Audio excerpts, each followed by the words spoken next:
Je m'appelle Paul Romary Contet, je suis le président fondateur de l'agence Agent for Goal. Donc je suis agent principalement en Europe, mais aussi sur le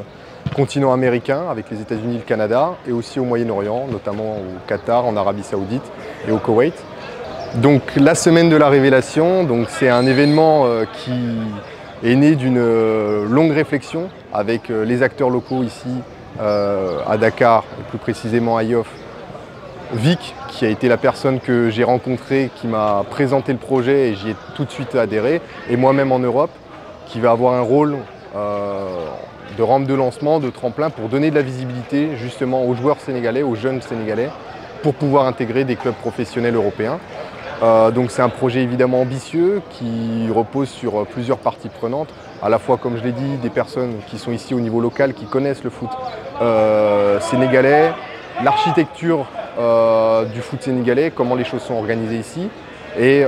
Vic et moi-même qui sont donc plutôt sur la partie européenne, en connaissance du marché, avec la connaissance du marché européen, qui allons justement permettre à ces jeunes d'accéder au monde professionnel dans le football, et plus précisément en Europe. Donc cette semaine de la révélation, en quelques mots, c'est un projet finalement assez simple, c'est-à-dire qu'on va inviter donc des académies principalement sur cette semaine en ce moment autour de Dakar, mais on est ouvert évidemment sur la totalité, l'entièreté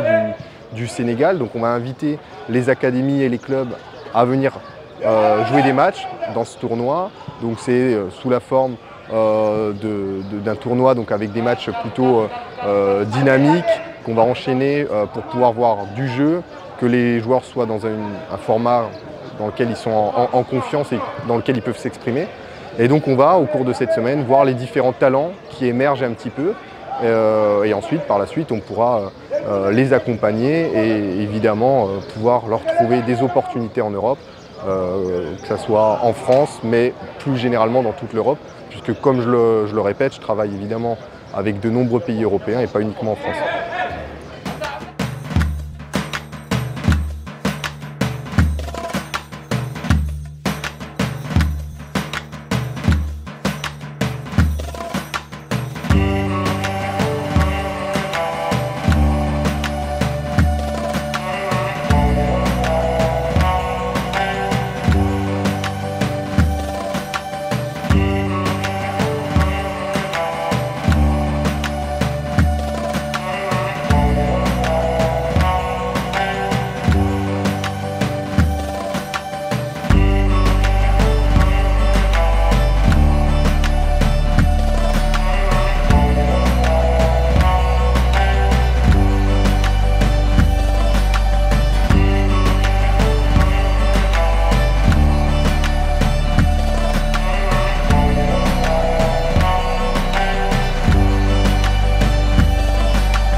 Je m'appelle Pape Biran Diop,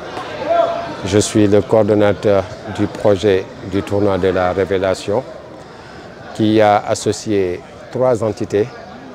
Océan, Rafi et Agent for Goal. Ce projet a pour but de cibler, de sélectionner les meilleurs talents qui sont âgés de 16 à 19 ans afin de les représenter dans le continent européen et partout dans le monde où le football se fait. Nous savons que dans ce monde de football, il y a beaucoup d'intermédiaires qui interviennent. Et ce projet ne met pas en relief les intermédiaires. Il élimine les intermédiaires d'office parce que les intermédiaires sont des vendeurs de rêves aux gamins, aux familles des gamins, et ils les laissent dans un désarroi total. Ce projet a pour but d'abord d'aller vers les centres de formation européens les plus performants afin que nos jeunes soient mieux pris en charge et les reversés dans le football européen et du monde. Avec Rafi, Océan et Agent for Goal, dont Paul Romary est le président, nous avons fait ce projet qui est à la fois humanitaire, qui est à la fois humain, qui est à la fois social, mais surtout économique. C'est un projet pour Yoff, pour les natifs de Yoff, d'abord, pour le Sénégal et pour l'Afrique en particulier. Oui, je représente... Oui. Quelle est sa place dans ce projet? Vous savez, quand Longjumeau est venu ici en jumelage,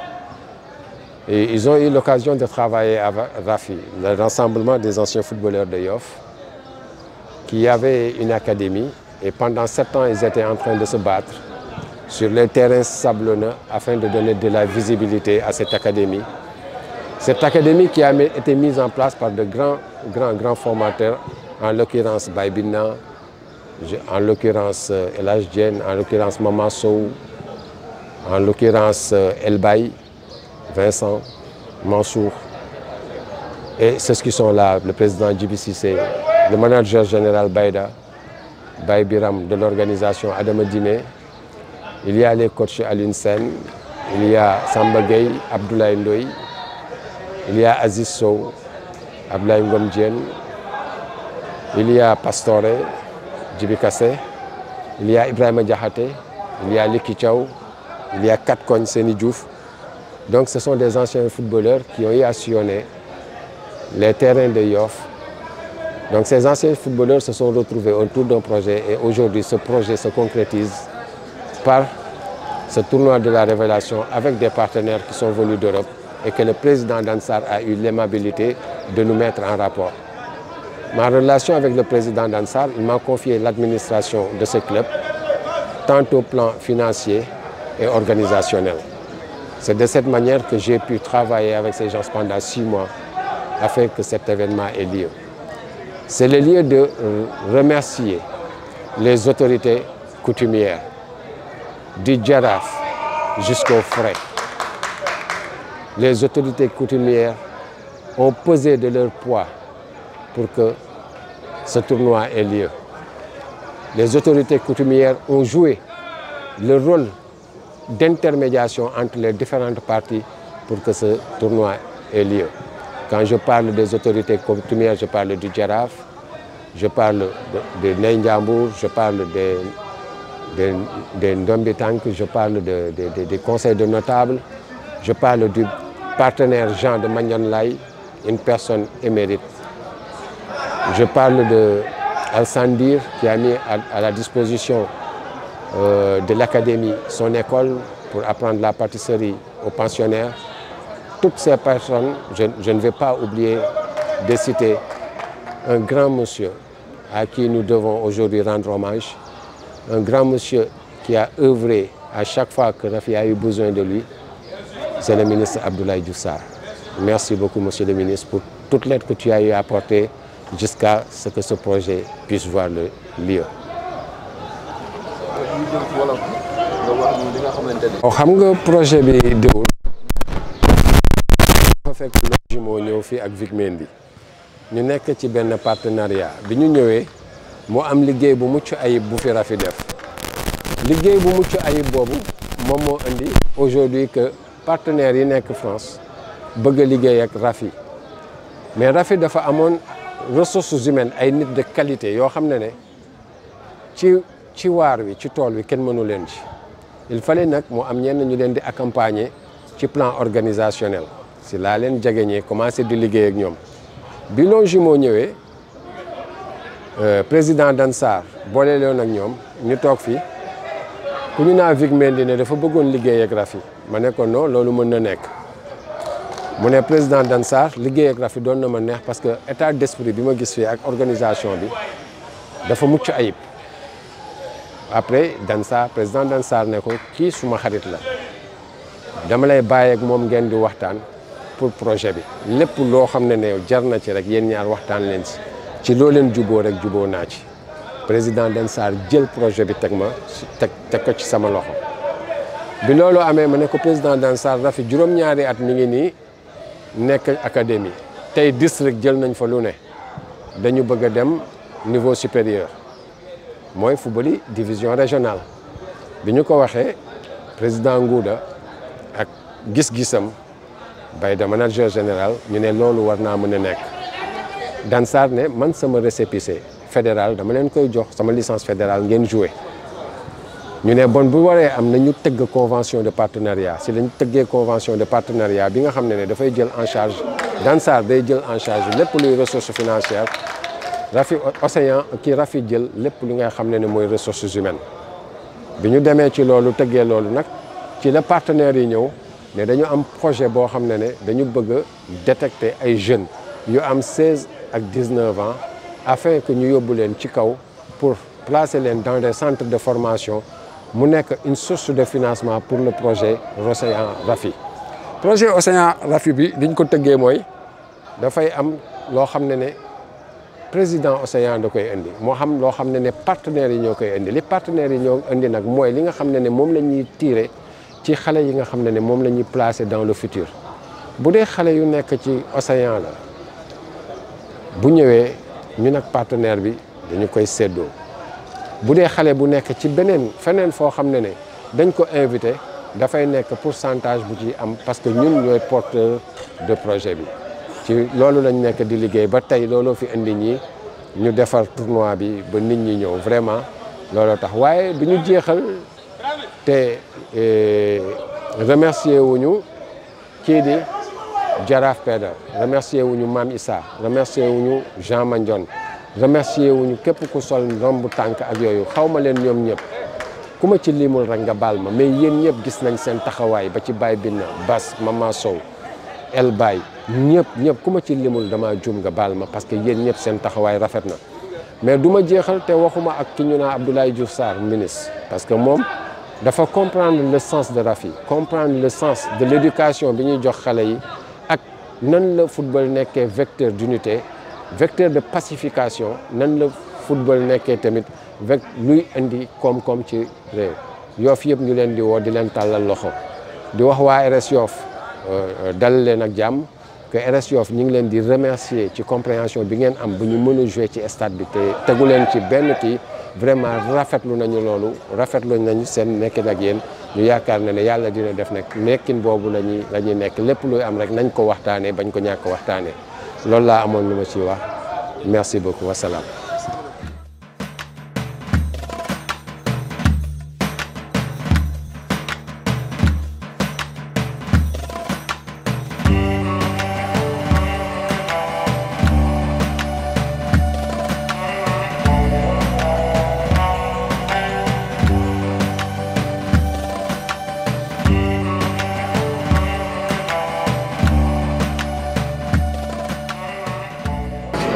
Salaamaaleykum waa Yoff mbokki sport Yoff ñoo ngi leen di ziar man la Djibi Cissé ñu gën ma xam si turu Ngouda président Rafi tey ñu ñëwoon fii si mardi bi am benn programme boo xamante ni dañ ko seexal suñuy partenaire may ñëw nag di wax si turu Rafi si liggéey bi nga xamante ni yàlla def na sumba nañ ko depuis 2017 ba ñu egsi fii tey mu jur nag lu bare si loo xamante ni programme la bu ñuy am di ko déroulé depuis boobu ba léegi ñu siy sant nag waa Yoff gi parce que ñëpp dugal nañ ci seen loxo ba tey mu mën a jur li nga xamante ne nii mooy li ñu boole fii tey muy tournoi bi nga xamante ni ñoo ngi koy def académie yi nga xamante ni ñoo ngi nekk Dakar une vingtaine d'académies mu nekk loo xamante ne lu am solo la. loolu nag liggéey bi nga xamante ne liggéey bi Rafi def na ko ànd seex ñi nga xamante ne ni ñooy waa Yoff gépp moo jur lii comme ni ma ko waxee sànq si sama biir yi wax ndax yëf yi ba ñuy commencé dara nekku fi woon wax dëgg yàlla. mais gis na football tey industrie la am na fu mu mën a yóbbu dëkk moo taxoon ñun les anciens footballeurs ñu jokk muy regroupement des anciens footballeurs de Yoff doon benn bloc liggéey pour Yoff am beneen deuxième équipe boo xamante ne ni tey day nekk si ginnaaw li nga xamante ni mooy RS Yoff loolu nag yàlla dimbali nañu si ñu commencé ko ba nekkoon district di fa football ay ati at ba yàlla dogal tey affaire bi law màgga ba kii nga xamante ne nii mooy Dansar muy Océan ñu amax moom li nga xamante ne mooy convention partenaire moo jur tey li nga xamante ni moo fi amoon mois d'avril passé muy jumelage bi ñu amoon Longjumeau loolu moo jur tey jii li nga xamante ne nii mooy convention bi am entre ñun ak Océan ba tey jii ñu am journée de détection yoo xamante ne nii du 26 au 30 novembre lay doon si stade Yoff loolu nag liggéey la boo xamante ni wax dëgg yàlla dañ siy sant ñi nga xamante ne ñëpp séq nañ ko surtout nag suñuy kilifa les charges yi nga xamante ne ñoo ñuy accompagner coutume bi nga xamante ni moo ngi Yoff ak autorités yi nga xamante ñoo ngi Yoff yëpp si jàpp bi nga xamante ni jàppale nañ ko doomu Yoff ñun ñi nga xamante ñooy seen i doom si liggéey bu mucc ayib bi nga xamante ni ñoo ngi koy def alhamdulilah tey mooy première journée muy ouverture bi wax dëgg yàlla mu nekk benn succès bu am solo gan yi nag France la ñu jógee muy Vic Mendy ak Paul mi nga xamante ne nii agent football la boo xamante ne nii bu am connaissance la bu nekk si milieu bi nekk ku ñu ràññee si wàllu football si àdduna bi tey ñoo fi daje nag pour mën a def ay détection si xale yi nga xamante ne ñoo nekk Dakar gépp laa mën a wax parce que académie yu bëree bëri Ngor Wakaam Yoff yëpp ak yeneen yi daje nañ fi pour journée mel noonu loolu nag dañ siy sant yàlla parce que football toll tey foo xamante ne nii ku nekk war nga def lu lay avancé loo parce que léegi football industrie la ñun nag Yoff dañ ne duñu des ginnaaw à travers Rafi dinañ jóg dem seeti partenaires yi lijjanti ko ba doomu Yoff en tant que doomu Yoff xëy ëllëg signé mën a signé ay contrat professionnel. waaw il faut savoir partager comme ni ñu koy waxee boo amee lu baax da nga koy yéen doomu aadama yëpp loolu moo tax bi affaire bi amee yemale ñu ko rek Yoff dañu ne lii wër Yoff yëpp mais tant que moo si jëkk muy Ngor Wakaam avant ñooñu bu ñu paree Dakar gépp gis nañ seen bopp parce que li nga xamante ni mooy projet bi affaire bi nag day soog a deer rek incha allahu rabbi yeneen sax war na ñëw muy mois de mars jëm avril amaan nañ fi yeneen détection yoo xamante ni bu gën a ëpp doole bi sax lay doon loolu nag li ko waral mooy football moo nekk lu universel football dafay boole nit boo ko bëggee def yow rek seul doo dem il faut nga ubbeeku boole seex ñëpp noonu lañ def ñun ñi nga xam ne ñooy Rafi boole seex ñëpp ba ñëpp tey boo ñëwee di nga gis ne kat wax dëgg yàlla nit ñi xale yi gis nañ seen bopp ndax tamit damay wax ne football lii nga xamante ni mën naka si boole dañ si war a profité ñun ñëpp ñu def ko ànd bokk ndey bokk bàyyi ba si RS gi nga xamante ni mooy suñu équipe fañoo Yoff yàlla def na moom sax d'ailleurs suba lay def journée prestation donc boole nañ si ñëpp loolu nag dafa nekk loo xamante ni moom la Rafi masa oote ne lan kaay leen ñu ànd ñu liggéey parce que football luñ la waay mën a wax tey jii dutul ay caaxaan bu njëkkoon dañ ko doon def di fo mais léegi métier la bu la si yàlla di mënee ngay def sport étude ngay liggéey di liggéey mu lëndëm lool yàlla di la may ak leer muy leer di leer ba nga am tey ay partenaires dañ si war a profité si say mbokk ba ñëpp gis si seen bopp loolu rek moo tax tey ñu ne nañ oo ñëpp ñu ñëw parce que booy xool tey 19 écoles de football lañu invité boole Rafi muy 20 loolu nekk na loo xamante ne c'est une première au Sénégal kon Rafi ouverture bi nga xamante ne ni moom la doon wax depuis démb ba léegi tey si la nekk mais loolu lépp na koy def pour Yoff moo tax ñu koy def vraiment voilà. encore une fois ñoo ngi remercier waa Yoff gépp di kontaan si Média Info Yoff seen taxawaay Rafi moom xam na ñan ñooy Média Info ndax fu ñu taxawee fu ñu amee bés ñëw nañ jëmmal bés bi loolu ñu si sant ñoon si sant di leen gërëm bu baax a baax di nuyu mbokki Yoff yëpp di nuyu le monde sportif te xam ne daal vraiment am nañu satisfaction am nañu kontaan te lii rek la ñëpp di ut nag lii moom la ñëpp di ut am collaboration am link gars yi jóge bitim réew ñu xool say xale bu njëkkoon dañ doon wax ne nañu dem bu baaxee ñu toog bu baaxul ñu mais léegi ñoom ñooy ñëw occasion boobu am nañ ko kon dañ si profité ba xale yi ku si am chance rek dem mu nekk njariñal dëkk bi ñoo ngi nuyu waa Yoff gépp ñoo ngi nuyu monde sport bi comme ni ma ko waxee yëpp di remercier waa Rafi yëpp si seen taxawaay seen engagement seen dévouement vraiment di remercier le président Dansar bi nga xamante ne nii lu ne def na ko pour affaire bi jëm kaw waaye ki nga xamante ne nii moom la ñu am partenaire muy Mandione Laye si école parce que affaire bi du football rek bu ñu ne sport dañu war a wax étude moom moo jël xale yi en charge ñuy jàng moom mooy premier partenaire Rafi kon kooku mënuñu lu dul delloo ko njukkal mu wax ñu nekk école ba yëpp à travers Paasan ma jël nuyoo bi teg ko si loxo mu joxal ma ko les professeurs ñoo ngi sant ñëpp ñoo ngi gërëm ñëpp asalaamaaleykum wa rahmatullahi wa barakatuh merci